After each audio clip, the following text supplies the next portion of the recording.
नमस्कार, आप सुन रहे हैं सनातनी आवाज़ और मैं हूँ आपके साथ तनु शर्मा। आप सबका स्वागत है। दोस्तों, सनातनी आवाज़ में आज हम उस भारतीय प्रतिभा की चर्चा करेंगे जिसने तर्क, गणित और खगोल विज्ञान को नई दिशा दी। आचार्य आर्यभट्ट। ये कथा है एक ऐसे मनीषी की जिसने साधनों की कमी में भी विचारों की ऊंचाई नहीं घटने दी, जिसने बताया कि ज्ञान का सूर्य उपकरणों से नहीं विवेक से उदय होता है। भारत की ये धरोहर बताती है, जब सभ्यता जिज्ञासा को अनुशासन से जोड़ती है तो दुनिया नई दृष्टि पाती है। आर्यभट्ट लगभग 476 से 550 ईस्वी तक प्राचीन भारत के महान गणितज्ञ खगोलज्ञ माने जाते हैं। उनकी कृति आर्यभट्टीय संक्षिप्त सूत्र छंदों में रचित एक अद्वितीय ग्रंथ है, जिसमें गणित के साथ साथ खगोल विज्ञान का संगठित सार प्रस्तुत है। ये ग्रंथ 4 भागों में गीतिकापाद, गणितपाद, काल क्रियापाद और गोलपाद में विभक्त माना जाता है। सूत्र रूप शैली, सटीक परिभाषाएं और संगत उदाहरण इस ग्रंथ को अध्ययन और अध्यापन दोनों के लिए उपयुक्त बनाते हैं। आर्यभट्टीय के गोलपाद में एक अत्यंत सूझबूझ भरा दृष्टांत मिलता है, जैसे प्रवाह के साथ चलती नाव से किनारे स्थिर वृक्ष उल्टी दिशा में जाते प्रतीत होते हैं, वैसे ही गतिमान पृथ्वी से स्थिर नक्षत्र उल्टी गति करते दिखते हैं। इस रूपक से आर्यभट्ट पृथ्वी के अपनी धुरी पर घूमने का विचार स्पष्ट करते हैं। ये न केवल परीक्षण आधारित तर्क है, बल्कि संदर्भ फ्रेम की धारणा भी समझाता है कि दृश्य गति सापेक्ष होती है।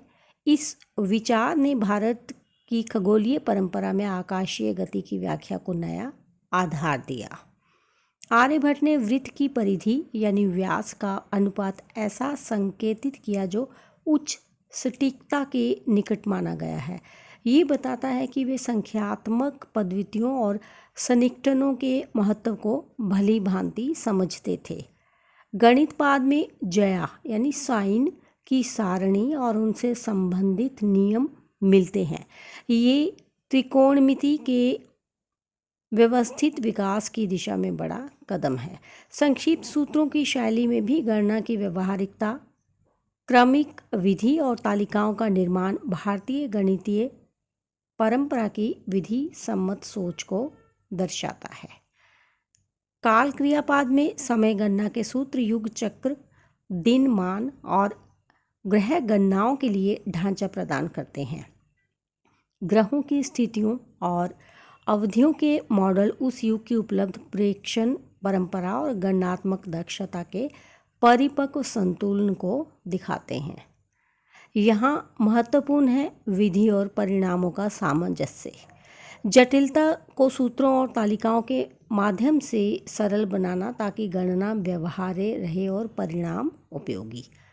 आर्यभट्ट की विरासत केवल खोजों की सूची नहीं है, ये एक दृष्टि है। सीमित साधनों में भी प्रेक्षण, तर्क और गणना से संसार को समझने की जिज्ञासा, यही भारतीय ज्ञान परंपरा का हृदय है। अनुशासन से जन्मी स्वतंत्र सोच।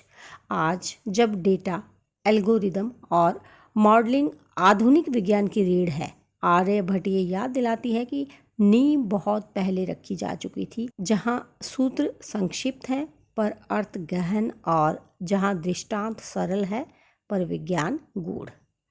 दोस्तों, जब धरती के घूमने का विचार काव्यात्मक रूपक से वैज्ञानिक तर्क बनता है, तब उगता है भारतीय मनीषा का सूर्य।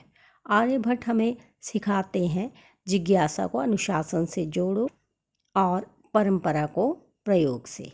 आइए इस धरोहर पर गर्व करें और संकल्प लें कि विज्ञान, तकनीक और शिक्षा में वही निष्ठा, वही ईमानदारी और वही उदार दृष्टि जीवित रखेंगे, ताकि आने वाली पीढ़ियां कहें, भारत ने सिर्फ इतिहास नहीं बनाया, भारत ने दृष्टि बनाई। जय हिंद, जय ज्ञान संस्कृति। तो इसके साथ ही मुझे दीजिए अनुमति, फिर मिलती हूँ। धन्यवाद।